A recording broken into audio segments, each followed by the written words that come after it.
여자의 변신은 무죄라는 말이 있죠. 그 말을 패러디해서 오늘 제목을 붙여보았습니다. 중국 경제의 변신은 무죄. 자, 이 중국 경제가 패러다임 시프트를 하고 있습니다.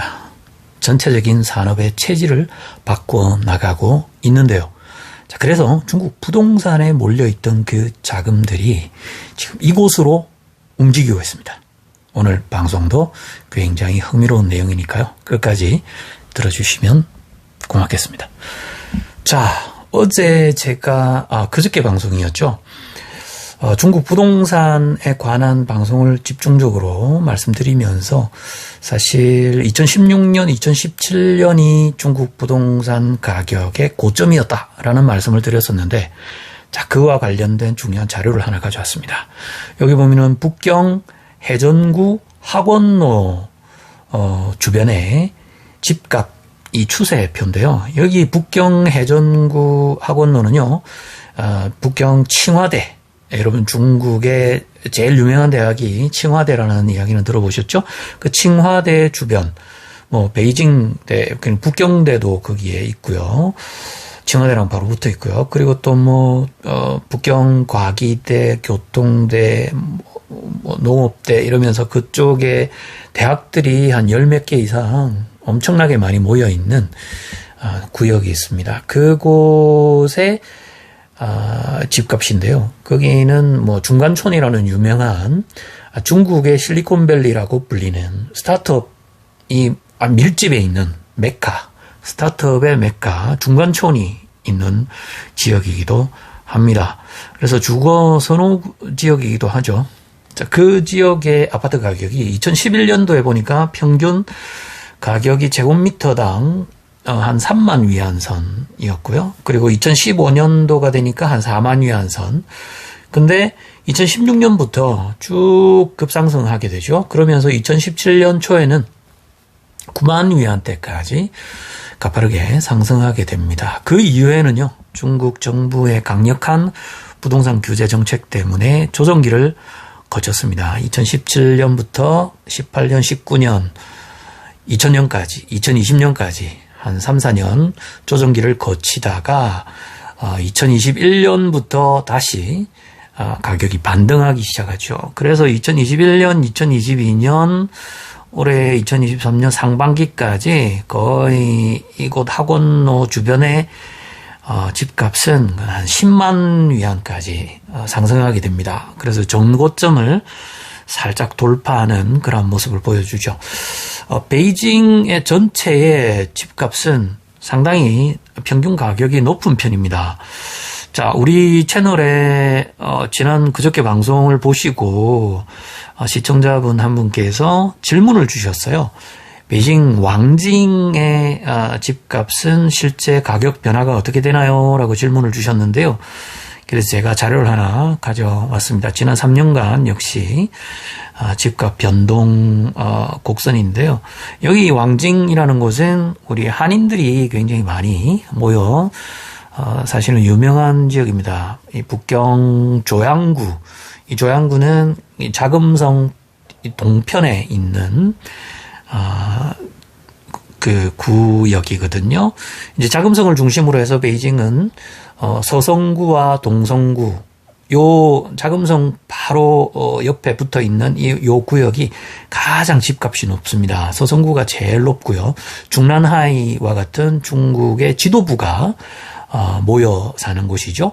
그리고 동성구가 그 다음으로 높고, 그 다음에 조양구, 또 방금 학원로가 있던 해전구 같은 요 동네들이 집값이 그 다음 순위를 이어가고 있다고 볼 수 있는데요. 그 조양구의 왕징이라는 대표적인 한인 밀집 주거지역의 방값은 역시 마찬가지로 2020년까지 좀 하락 조정을 하다가 2021년부터 상승기를 맞이하게 되죠.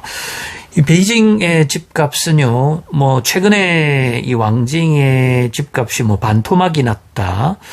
제가 어떤 방송사의 그 뉴스 보도를 보면서 과연 사실일까 하고 좀 자료들을 찾아봤는데, 제가 보기에 그 방송에 나왔던 그 반토막 났다는 아파트는 과연 어느 단지일까요?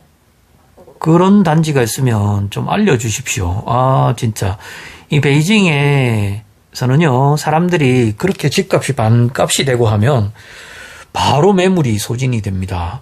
이 베이징은 중국에서도 굉장히 특별한 도시거든요. 인구가 2천만 명이나 되는 도시지만 14억 전체 인구 중에 아주 특별히 선택된 사람들만 살 수 있는 이곳에 아파트를 사고 싶어도 사기 힘든 그런 곳입니다. 베이징에 살고 싶어도 살기 힘든 그런 도시가 바로 이 베이징인데요. 이 전체 아파트 집가 그러니까 집 전체 그러니까 아파트나 중국의 이 별장형 주택을 비에슈라고 부르는데 이 아파트와 비에슈가 전체 다 해서 아마도 1,000만 채가 안 되는 걸로 알고 있습니다. 그만큼 2천만 인구 중에 1,000만 채도 안 되는 그런 이 주택 수량 때문에 항상 경쟁이 높죠. 3인 가구 기준으로 봤을 때 사실상 주택 수가 모자라는 그런 형편이라고 볼 수 있죠. 그리고 또 계속해서 젊은 인구가 전국에서 유입되고 있단 말이죠. 그것 때문에 베이징 집값은 좀처럼 하락하기가 힘든 그런 구조를 가지고 있습니다. 왕징은 최근에 집값이 좀 하락했다라고 하는 거, 급매물이 나왔다라고 하는 거, 그건 아마도 한인 밀집 구역이기 때문에 집값이 좀 하락하는, 단기적으로 하락하는 그런 상황이 온 경우도 있지 않을까라는 생각도 듭니다. 여기에는 한인들 또 외국계 회사에 다니는, 직장을 다니는 그런 외국인들이 주로 많이 사는 구역이다 보니까 아마도 급매물로 팔고 나가는 그런 사람들이 많이 있었겠죠. 자, 그리고 베이징 전체 방 가격, 집값의 변동 추이입니다. 57,000위안까지 하락 조정을 했다가 최근에 6만 위안대까지 올라왔죠. 요게 이제 한 2017년 봄까지 베이징의 집값 평균 가격이 한 6만 원 선이었습니다. 그 정도까지 이제 전고점까지 거의 올라왔다고 볼 수 있는 거죠. 근데 최근에 와서 이렇게 비기위원 사태나 이런 여러 그 부동산 관련된 이슈가 뉴스에 많이 나오고 중국 부동산 위기론이 대두되는 것은 제가 보기에는 물론 이제 서구 언론이 이렇게 중국 경제에 대한 비관론을 퍼뜨리면서 일종의 이제 심리전을 펼치는 중국을 향한 어떤 심리적 공격이라고도 볼 수 있을 거고요. 또 한편으로는 중국 스스로가 부동산 이 건설사들 이 부채 비율이 레버리지가 너무 높거든요. 그것 때문에 사실상 이 중국 부동산 건설사들, 개발상들의 그 경영 형태에 대해서 굉장히 비판적입니다. 중국 정부 당국은요. 그래서 한번 강력하게 손을 보는 그런 상황이라고 볼 수 있겠죠. 그래서 2년 전부터 이미 부동산 개발상들에 대한 대출, 채권 발행, 그리고 또 주식 발행까지 싹 다 막아버렸습니다. 그것 때문에 사실 자금 조달 자체가 엄청나게 힘들어졌어요. 그래서 부도나는 회사들이 많고요. 그리고 제가 아주 친한 지인, 제가 지난 방송에도 말씀드렸죠. 같이 캠핑 갔다는 이 형님이 그 부동산 개발 사업을 오랫동안 했습니다. 칭다오 주변에 소도시에서 개발 사업을 해서 벌써 한 20년 전부터 젊은 시절부터 부동산 개발 사업을 해서 돈을 많이 벌었어요. 그래서 엄청난 자산가이기도 한데 이분은 지금 부동산 지금 개발 사업 자체가 굉장히 힘들다라고 토로를 하세요, 저한테. 그러면서 이번에 만났을 때도 이야기를 나누는데 어떤 이야기를 하냐면 부동산 건설사들 중에 한 80% 정도는 지금 다 힘들다. 거의 파산 지경에 놓여 있는 상황이다. 라는 그런 이야기를 해 주셨어요. 그만큼 현실적으로 이 건설사들은 엄청난 이 위기에 직면해 있는 게 사실입니다. 그렇다고 해서 이 중국 부동산 시장 전체가 무너질 것인가? 저는 그렇게는 보지 않습니다. 왜냐하면 중국 정부는요, 사실상 중국 전체 부동산 시장을 컨트롤할 수 있는 그런 역량을 가지고 있어요. 중국 정부의 의도는 뭐냐면은 부동산 가격의 급등도 원하지 않고 급락도 원하지 않습니다. 급락을 하게 될 경우에는 이게 부동산 상품은 사실상 금융상품이랑 다 연결이 돼 있잖아요. 그래서 실은 부동산은 금융상품이라고 볼 수 있습니다. 그렇기 때문에 부동산 가격의 폭락은 금융위기로 직결되기 때문에 중국 정부가 그걸 방관하지 않을 겁니다. 만약에 부동산 가격이 폭락하는 그런 상황이 오게 된다면 정부가 꺼내들 카드가 몇 개가 있어요. 그 카드 중에서 강력한 카드 중에서 하나가 뭐냐면 호구제도의 개편입니다. 호구제도라는 건 뭐냐면은 이 농촌 지역의 사람들이 이 도시 지역으로 이사를 주소 이전을 할 수 없는 걸 말하는 겁니다. 그래서 농촌 지역 출신의 호적을 갖고 있는 사람들은 도시 지역의 아파트를 사가지고 거기에 등기를 하고 그 등기된 아파트에 자기 이름을 올리게 되면 도시 지역의 호구를 받을 수가 있습니다. 호적을 받을 수가 있습니다. 이런 식의 호적 제도가 마련이 되어 있는데요. 만약에 이렇게 하지 않고 반드시 사는 게 아니라 예를 들어서 월세로 도시 지역에 월세로 입주를 하더라도 이사를 하더라도 그 도시 지역에 호적을 내주는 그런 제도로 이 제도 개혁을 하게 되면은 농촌 지역의 수많은 사람들이요, 도시 지역에서 돈을 벌기 위해서 일자리를 구하기 위해서 도시 지역으로 엄청나게 많이 이동을 하게 될 겁니다. 지금 전체 도시화율이 60%, 65% 정도 된단 말이죠. 반 조금 넘는데 전체 14억 인구 중에서 아직도 농촌 지역에 살고 있는 사람들이 한 6억에서 7억 명 정도, 한 6억 명 정도 된단 말이죠. 5억, 6억 명 정도 되는 그 농촌 지역에 수많은 일자리를 구하겠다는 사람들이 도시 지역으로 이렇게 이동을 하게 되면 1억 명만 이동을 해도 도시 지역의 빈집들이 일거에 해소되겠죠. 꼭 사지 않더라도 월세로 들어가더라도 그 빈집들이 다 채워지는 것 아니겠습니까? 그렇기 때문에 사실상 이 호구제도만 바꿔줘도 월세로 들어간다는 것은 월세 수요가 그만큼 많아지게 되면 그만큼 집값도 하락 추세에서 반전을 하게 되겠죠. 상승 반전을 하게 되겠죠. 그만큼 이 호구제도는, 중국의 호구제도는 굉장히 중요합니다. 이사를 마음대로 갈 수 없다. 이거는 사실상 여러분들 아마 사회주의 국가에서 이런 제도들이 있다는 건 이미 들어보셔서 아실 겁니다. 그래서 이런 큰 중국 정부가 내놓을 수 있는 커다란 카드가 하나 있기 때문에 일단 그거는 지켜봐야 되겠죠. 아직은 중국의 부동산 가격 자체가 폭락 기미는 보이지 않는다. 앞으로 이제 9월, 10월 이 추세가 어떻게 변화할지는 좀 더 지켜봐야 되겠죠. 제가 지금 보여드리는 이 자료는요, 중국의 이 부동산 거래, 실거래 가격을 요즘은 중국도 실거래 가격 등기하고 하면서 그걸 다, 등기소에, 정확한 계약서까지 제출하면서 실거래 가격을 신고를 해야 되거든요. 그렇기 때문에 그 실거래 가격 된 내용들을 데이터들을 기반으로 해서 만든 통계 자료이기 때문에 이거는 정확합니다. 페이크가 있을 수 없어요. 그래서 지금 이제 선전방 가격인데요. 요건 선전은 최근에 조금 내려왔죠. 2023년도에 해가지고 58,000원 선에서 56,000원대로 이렇게 하락을 했는데, 이건 그렇게 그래프상 볼 때는 굉장히 좀 큰 폭으로 하락한 것처럼 보이지만, 58,000위안에서 56,000위안, 그렇게 낙폭이 크다고는 볼 수 없는 거죠. 선전 역시 마찬가지로 2020년 이후에 조금 상승세를 타다가 2023년 초까지 상승 국면을 그렸습니다. 선전뿐만 아니라 상하이, 제가 지금 상하이 자료는 안 가져왔는데요. 상하이나 선전이나 이렇게 전체적인 평균 집값은 비슷합니다.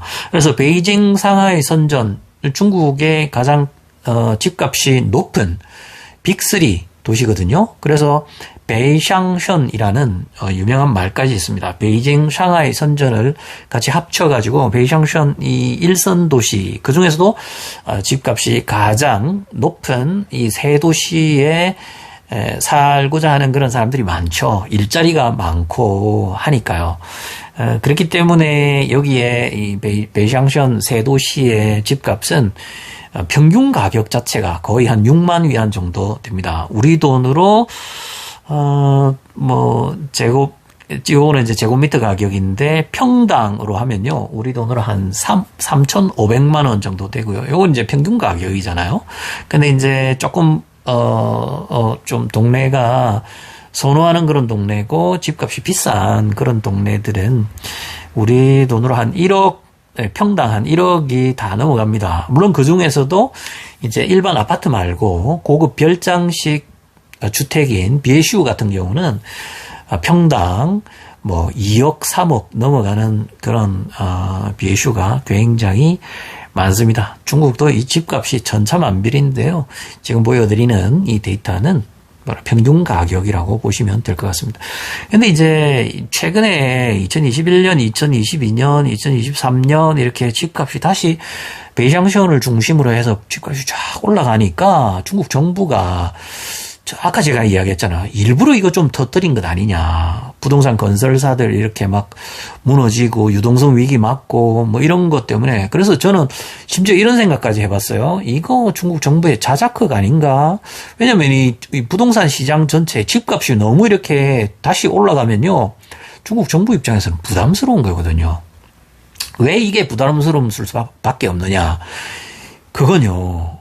바로 젊은 세대를 위해서입니다. 우리나라도 왜 그런 이야기들, 어른들이 그런 이야기들 많이 하잖아요. 요즘 젊은이들이, 한국의 젊은이들이 정말 월급 받고 돈 이렇게 열심히 살아도 과연 서울에 집 한 채 살 수 있을까? 정말 이렇게 비관적인 그런 이야기들 많이 하잖아요.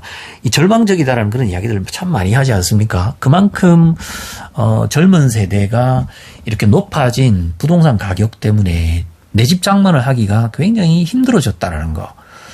그걸 중국도 굉장히 지금 큰 사회적 문제로 안고 있어요. 그래서 안 그래도 그저께 방송에 아주 훌륭한 질문을 달아주신 분이 계셨는데 이 중국의 젊은 세대가 구매력이 될까요? 이 부동산을 살 수 있는 집을 살 수 있는 구매력이 될까요? 라는 그런 질문을 주셨는데요. 정말 좋은 질문이십니다. 왜냐면요. 중국도 우리와 비슷한 문제를 안고 있기 때문에요. 그래서 지금 사실상 집값을 어느 정도 이렇게 조정 국면이 있도록, 2017년부터 중국 부동산 가격의 조정 국면을 맞은 것은 중국 정부 입장에서는 다음 세대, 청년 세대들을 위한 어떤 희망을 보여주기 위한 그런 어떤 정치적 선택이었다라고도 볼 수 있겠죠. 왜냐면 최근에 공동부유론 이런 게 중국 사회에 굉장히 많이 이렇게 화두로 등장하면서, 사실상 외부에 이제 우리나라 언론이나 서구 언론에서는 역시 공산국가답다, 사회주의 국가답다, 정부에서 그냥 때려잡는구나, 대기업도 때려잡고 학원 대기업도 때려잡고 플랫폼 기업도 막 이렇게 억압을 하고, 이건 시장 경제 활동을 제대로 할 수 있겠는가라고 하면서 비판적인 그런 입장들을 많이 냈죠. 이번에 이 부동산 사태를 놓고도 서구 언론이나 한국 언론은 철저하게 자본주의적 관점에서 시장 경제주의적 입장에서 볼 때는 이게 굉장히 문제가 많고 완전 그러니까 이게 중국 정부가 강력한 경기 부양책을 내놓아야 되는 것 아닌가. 근데 중국 정부는 그럴 마음이 전혀 없어요. 네. 그랬다가는 다시 또 집값이 폭등하는 그런 사태가 빚어지면 이거 걷잡을 수 없을 만큼, 그죠? 버블이, 안 그래도 지금 중국 정부 입장에서는 어느 정도 버블이 끼어 있다라고 판단해서, 어느 정도 조정을 의도하고 있는데, 근데, 경기부양책을, 강력한 경기부양책을 막 이렇게 써가지고, 다시 부동산 활황이 오게 만들고 이러면은, 이 버블이 엄청 심해지는 것 아니겠습니까? 그러면 진짜 일본식 버블 붕괴가 올 수 있는 그런 큰 위험을 안을 수 있거든요. 그것 때문에 상당히 조심스럽게 이 정책적으로 이 부동산 가격의 하락을 유도하는, 조정을 유도하는, 그렇다고 해서 너무 폭락까지는 가지 않도록 적정한 선에서 이렇게 유지해 나가는 그런 정책들을 취하고 있다라고 말씀드릴 수 있을 것 같습니다. 그러면서 또 한편으로는 이 부동산에 너무 많은 이 돈이 몰려있는, 이 중국도요, 사실상 이 전체 개인의 자산 비중 중에서 부동산 비중이 너무 높습니다. 그동안에 거의 보면 한 80% 이상은 부동산 자산 비중으로 되어 있어요. 우리나라랑 거의 비슷합니다. 왜 미국 같은 경우는 부동산 자산 비중이 한 30%밖에 안 되고, 한 60% 정도가 금융자산 비중이라고 하잖아요. 그것처럼 중국도 부동산 자산 비중을 낮추고 금융자산 비중을 높이는 방향으로 정책 전환을 하고 있습니다. 그래서 최근 몇 년 전부터 중국의 금융정책 당국자 이 책임자들이요, 언론 인터뷰나 여러 언론 보도들을 통해서 그런 이야기를 많이 하고 있습니다. 그러면서 이 부동산 자산 비중을 너무 높게 가져가고 있는 중국인들의 이런 자산 재무 구조가 위험스럽다. 그래서 금융자산 구조로 전환시킨다. 자, 이제 이걸 이렇게 전환을 해가면 좋은 게 뭘까요? 요게 이제 제가 왜 그저께 방송에서도 처음에 딱 말씀드린 것처럼 4일 전에 중국 정부가 전격적으로 이런 발표를 했잖아요. 주택 거래세를 50% 감면한다. 와. 그러니까 당장, 이게 주식시장에 크게 움직이기 시작했죠. 이제 8월 28일부터 이게 시행이 됐는데, 월요일부터 적용이 된 거죠. 그날은 정말, 굉장히 크게 시장이 출렁거렸습니다. 월요일 아침에요. 갭 상승으로 출발해가지고, 이게 주식 거래세 50% 감면한다고 해서 이게 그거 되겠어? 라고 이렇게 그게 되겠어? 라고 하면서 그날은 쫙 음봉으로 가격이 그냥 밀려 내려와 버렸습니다. 하지만 오늘 다시, 아주 큰 폭으로 상승하고 있는 그런 상황입니다. 이렇게 보면요, 이렇게 금융자산 쪽으로 이렇게 부동산 자본이 금융자본으로 이렇게 옮겨가는 이런 모습은 중국 경제 전체의 활력을 불어넣는데 굉장히 큰 도움이 될 수가 있겠죠. 특히 중국 정부가 밀고 있는 분야는 과학기술 분야, 그리고 또 첨단 제조업 분야, 그런 산업 분야의 주가가 부양되기를 원하고 있습니다. 왜냐하면 그쪽으로 돈이 몰려가야 경제, 이렇게 기업 활동의, 산업 활동의 활성화가 될 수 있다라는 걸 알고 있기 때문이죠. 이제 아까 그 질문 주신 분 있잖아요. 젊은 세대의 구매력이 얼마나 될까. 이제 제가 예를 한 명 들도록 하겠습니다. 제가 아주 친하게 알고 있는 30대 초반의 남자 청년 사람인데요. 이 친구는 대학을 졸업하고 고향에 돌아와서 부모님을 도와서 차 가게, 이 중국 전통차 있잖아요. 그걸 판매하는 가게, 제법 큰 가게인데요. 그 가게에서 부모님을 도와서 벌써 한 10여 년 동안 가게를 돕고 일을 해왔습니다. 그러면서 부모님과 같이 살고 아직 장가는 안 갔어요.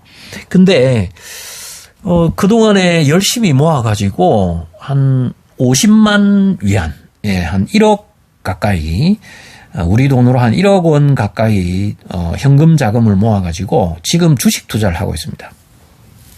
그래서 제법 솔솔찮게 수익을 내고 있는 그런 상황입니다. 그래서 오늘 이 친구랑 제가 이 톡을 좀 했는데요. 그 커창반, 이 중국의 커창반은 미국의 나스닥 같은 그런 시장입니다. 그래서 이 커창반에는 이 기술주, IT, 뭐 반도체, 그리고 또 뭐 신에너지 이런 분야의 다양한 신산업과 관련된 과학기술 분야, 또 스타트업들에서 출발한 그런 여러 기술주들이 모여 있단 말이죠. 이제 여기에 투자를 하는 걸 되게 좋아하고 있습니다. 그래서 제가 물어봤어요. 집을 살 생각은 없느냐라고 물어봤더니, 나는 집 살 생각이 별로 없다. 물론 장가는 가야 되는데 아직 색시를 못 구해가지고, 아주 능력도 있고 성실하고, 또 뭐 현금 1억을 모아가지고 이렇게 아주 아주 성격도 차분하고 굉장히 똑똑해요. 같이 대화를 나눠보면 경제적으로도 아주 해박한 지식을 갖고 있습니다.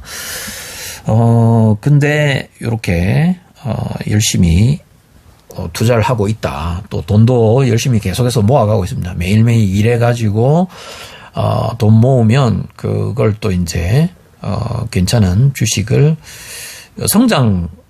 주로 이제 이 기술주들이 성장주들이 많잖아요. 그죠? 성장주 중심으로, 그렇게 투자를 하고 있는 그런 상황인 걸 확인을 할 수가 있습니다. 그리고 뿐만 아니라, 뭐 중국의 젊은이들 중에는, 그게 많아요. 그러니까 군대를 가지 않기 때문에 남자들이 우리나라처럼 징병제가 아니고 모병제거든요. 군대를 가는 거가 그렇게 쉽지도 않습니다. 경쟁률이 굉장히 높거든요. 그래서 남자 청년 사람들 중에서 뭐 군대를 가는 친구들은 그렇게 많지 않고요. 오히려 이제 20살 고등학교 졸업하고 대학을 지나가는 사람이 한 50%, 대학을 지나가지 않는 남자, 여자 다 해서 한 50%는 대학을 지나가지 않고 고등학교 졸업한 이후에 바로 사회생활을 시작합니다. 그래서 중국은 우리나라보다 사회생활을 시작하는 그 시기 자체가 훨씬 빠릅니다. 그래서 20살부터 열심히 직장생활하고 돈 벌어서 이렇게 돈을 모아나가는 그런 사람들이 많아요. 우리나라는 보면은 20대 중반, 후반이나 돼야 취직하고, 사회활동을 시작하는, 경제활동을 시작하는 그런 경우들이 많잖아요. 그래서 우리나라 청년들은 좀 늦어요. 그리고 대학 졸업했다고 해서, 이렇게 그냥 허드렛 일이나 힘든 일이나, 뭐 오토바이 타고 다니면서 배달하는 일이나 이런 거 거의 안 하잖아요. 근데 중국은요, 대학 졸업했다고 해서 오토바이 끌고 다니면서 배달하고 이런 거 부끄러워하지 않습니다. 돈 된다 하면 무조건 다 합니다. 그리고 또 뭐 노점상 길거리 좌판 깔고 노점으로 돈 벌고 뭐 이런 거 부끄러워하지 않습니다. 그만큼 중국의 청년 세대는요, 이때 창업은요, 뭐 사이즈가 크고 작고 이런 걸 떠나가지고 조그만 음식 가게 이런 거 하나 차리는 것도 굉장히 흔쾌히 시작합니다. 그리고 또 중국은 이 미용실이 여자들이 주로 이렇게 미용사를 하지 않고 남자들이 거의 합니다. 그래서 남자들이요, 미용실, 저도 이제 중국에서는 이렇게 뭐 커트를 하러 가거나 이렇게 염색을 하러 가면 거의 대부분이 남자 미용사들인데요. 열심히, 뭐 젊은, 20살, 21살, 이렇게 아주 어리고 젊은 그 남자 미용사들이 열심히 일을 하고 있어요. 예. 그렇게 한 10년 정도, 한 30까지 열심히 돈을 모으면, 제가 이제 뭐, 베이징이나 상하이, 선전 같은 이런 대도시 이렇게 아파트 집값만 보여드렸지, 중국의 중소도시들 아파트 가격은 뭐 한 1, 2억 하면 살 수 있는 그런 아파트들 많고요. 저 진짜 약간 좀 우리 식으로 하자면 뭐 아주 지방의 중소도시들 있잖아요. 그런 쪽으로 가면 1억 이하짜리 아파트들도 수두룩합니다. 예. 그렇기 때문에 조금만 뭐 이렇게 대출 좀 받고 하면 아파트 내 집 장만 같은 경우는 가능하죠. 물론 이제 대도시를 기준으로 봤을 때는 쉽지 않죠. 부모 찬스를 써야죠. 예. 그게 지금 중국의 현실이 아닌가라는 생각이 듭니다. 자, 어쨌든 이렇게 부동산 자금이 좀 금융 자본으로 이렇게 좀 많이 전이될 수 있도록 의도하고 있다. 그리고 또 부동산 중심의 경제 성장, 이 GDP에서 이 부동산이 차지하던 그 비중을 의도적으로 낮추고 앞으로 첨단 산업 쪽으로 전체적인 산업이 재편될 수 있도록 하는 것이 지금 중국 정부의 의도다. 지금 실제로 그렇게 가고 있다라는 걸 알 수가 있죠. 지금 뭐 당장 중국 자동차 산업 분야만 하더라도 뭐 전기차 그리고 2차 전지 잘 나가죠. 전기차 뭐 비아디 세계 1위 전기차 기업으로 올라섰죠. 그리고 또 2차 전지 CATL 이 CATL 전 세계 2차 전지 1위 기업으로 올라섰죠. 뭐 전 세계 드론 1위 기업 DJI 그죠? 아주 유명한 드론 기업이죠. 전 세계 뭐 거의 아마 시장 점유율이 50% 60% 이상 될걸요. 드론 뭐 무지무지하게 많이 만들어냅니다. 그 다음에 또 항공 우주 분야의 기술력이 굉장히 뛰어납니다. 뭐 중국의 그 인공위성은 우주선은 뭐 달 착륙까지 성공했죠. 그만큼 우주 산업 분야의 기술력은 엄청납니다. 뿐만 아니라 뭐 또 화학 기술 분야 그리고 또 생명과학 분야 그리고 또 태양광 산업 분야 뭐 태양광도 뭐 옛날부터 이미 중국은 전 세계 1위를 벌써 하고 있죠. 그만큼 사실상 옛날에 노동 집약적인 산업에서 지금은 첨단 산업으로 이 체질 개선을 엄청나게 많이 했다고 볼 수 있습니다. 이 중국이 사실 알고 보면요. 한국 경제를 굉장히 많이 벤치마킹 했다고 볼 수 있습니다. 왜냐면 한국도 옛날에 한 1970년대, 80년대 뭐 이렇게 봉제 공장, 또 신발 공장 이렇게 노동 집약적인 그런 산업 중심이었잖아요. 중국도 처음에는 그렇게 시작했거든요. 근데 이제 우리나라도 보면은 그 뒤로 경공업에서 이제 중화학공업으로 이렇게 산업 패러다임에 성공을 했잖아요. 자동차 산업도 키우고 이제 반도체 산업도 키우고 디스플레이 산업 엄청나게 정말 체질 개선에 성공을 했습니다. 물론 이제 1997년에 외환위기를 맞으면서 엄청난 그죠? 엄청난 그런 위기를 맞았던 건 사실이지만 중국도 지금 그런 한국 경제 이 모델, 한국의 산업 체질 개선의 그 과정들을 엄청나게 연구를 했거든요. 그래서 지금 중국도 한국을 따라서 이렇게 체질 개선을 굉장히 많이 했습니다. 여러분 보십시오. 한국이 잘하는 조선산업 그대로 따라해가지고 한국의 조선산업과 거의 뭐 삐까삐까 물론 기술력 면에서는 아직 중국의 조선산업이 한참 뒤져 있다고 하지만 뭐 사이즈 면에 있어서는 엄청나게 키웠거든요. 그 다음에 또 뭐 디스플레이 산업도 지금 아직까지 조금 첨단 고사양 OLED, QOLED 같은 이런 그 LED 생산품은 아직 한국이 좀 더 앞서가고 있지만 중국이 지금 굉장히 이렇게 디스플레이 분야도 많이 따라왔죠. 이제 딱 한 가지 이제 요 반도체 그죠? 반도체 분야만큼은 한국이 독보적인데 중국 지금 완전 막 피똥 싸면서 따라가고 있죠. 돈 엄청나게 쏟아부으면서 지금 연구개발 박차를 가고 있습니다. 아까 제가 말씀드렸죠. 그 칭화대 밑에 있는 중관촌이라는 그 중국의 실리콘밸리라고 하는 그 중관촌에요. 뭐 엄청난 인재들이 이공계열 출신의 똑똑한 친구들이 거기에 다 모여가지고 지금 집중 연구를 하고 있습니다. 여러분 최근 몇 년 동안 전 세계 그 수학 경시 대회 1등을 계속해서 차지하고 있는 나라가 어딘지 아십니까? 중국입니다. 중국은요. 이 수학이나 물리학이나 뭐 생명과학이나 화학이나 이런 기초과학 분야에 투자를 엄청나게 많이 해요. 그래서 이쪽 어떤 자연과학 분야, 그러니까 순수과학 분야의, 기초과학 분야의 연구를 하는 그런 연구를 하는, 친구들한테도, 사람들한테도, 재정 투입을 많이 해서 먹고 살 수 있도록 해준다는 거죠. 우리나라는 이 기초과학 분야가 굉장히 좀 열악하잖아요.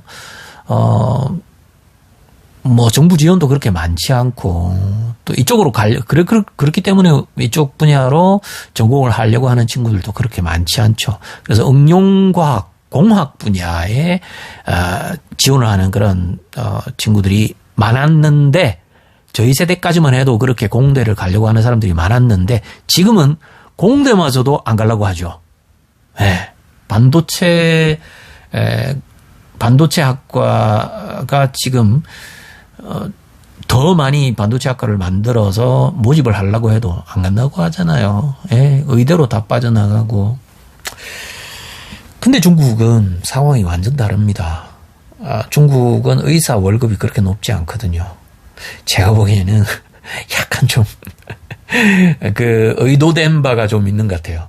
일부러 의사 월급을 그렇게 높게 안 하는 것 같아요. 그러니까 생각해 주십시오. 완전 다 중간점 들어가서 스타트업으로 성공하면요 엄청나게 지원해 주거든요. 거기서 또 성공해서 거창반에 IPO 하잖아요. 그럼 완전 부자 되는 겁니다. 이 실리콘밸리 보십시오. 미국의 실리콘밸리도 다 그렇게 하잖아요. 그죠? 차고에서 친구들 몇 명 모여가지고 다 이렇게 창업하지 않습니까? 스타트업 해가지고 또 이제 그게 이제 주목을 받기 시작하면 투자자들이 모여들죠. 그 다음에 이제 IPO까지 성공하면 나스닥 상장하는 것 아니겠습니까? 그렇게 해서 미국의 이 새로운 어떤 산업이 새로운 이 기업들이 계속해서 등장하고 하면서 미국이라는 나라가 커졌지 않습니까? 엄청난 이 경제적인 파워를 갖게 되었죠. 그것처럼 지금 그대로 따라가고 있습니다. 근데 최근에는 사실상 중국이 한국 경제를 더 이상 벤치마킹 하지 않습니다. 왜냐하면 가만히 보니까 한국의 많은 젊은이들은 요즘 뭐 공무원 되겠다고, 심지어 요즘은 공무원까지도 요즘은 월급이 너무 작다고 들어왔다가 그냥 사표 쓰고 나가는 그런 추세라고 하죠. 요즘 우리나라 MZ세대는 무슨 생각을 하고 사는지 모르겠습니다. 이게 또 악플이 안 달릴란가 모르겠습니다. 2030 시청자분이 계시다면 널리 양해해 주시기 바랍니다. 제가 뭘 모르고 또 한 소리 했습니다.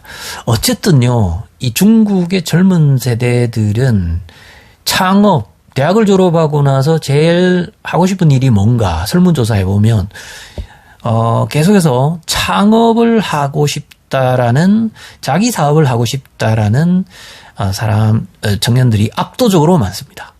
그만큼 우리나라 이 젊은이들과는 분위기 자체가 달라요. 그래서 저는 이것 자체가 이 중국 경제의 미래라고 생각합니다.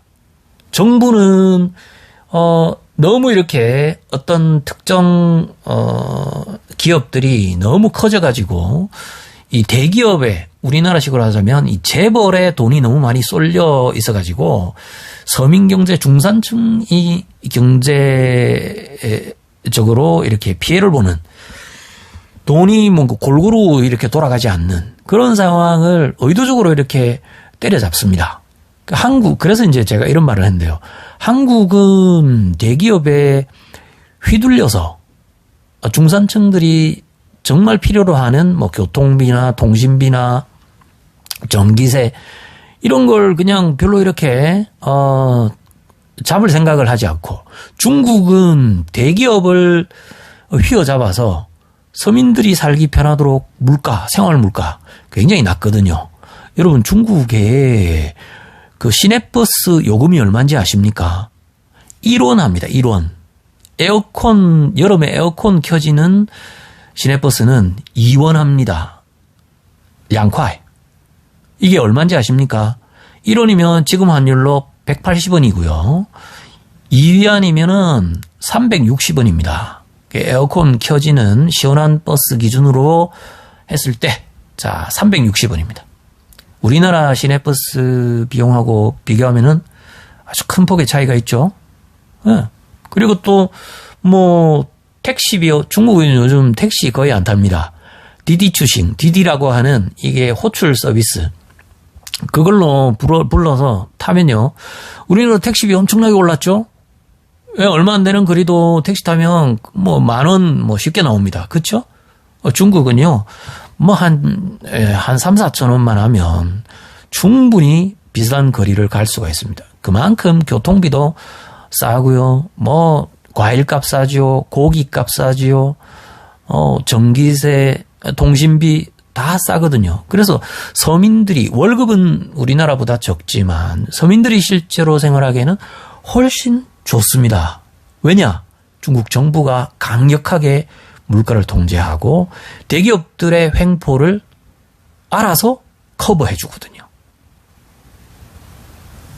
중국 이 부동산 가격, 집값 폭등을 때려잡는 것도 그런 이 정책적 일환이라고 보시면 된다는 겁니다. 청년 세대가 앞으로 집을 살 수 있는 희망을 가지게 하기 위한 것. 이렇게 해석을 하는 게 정확하다.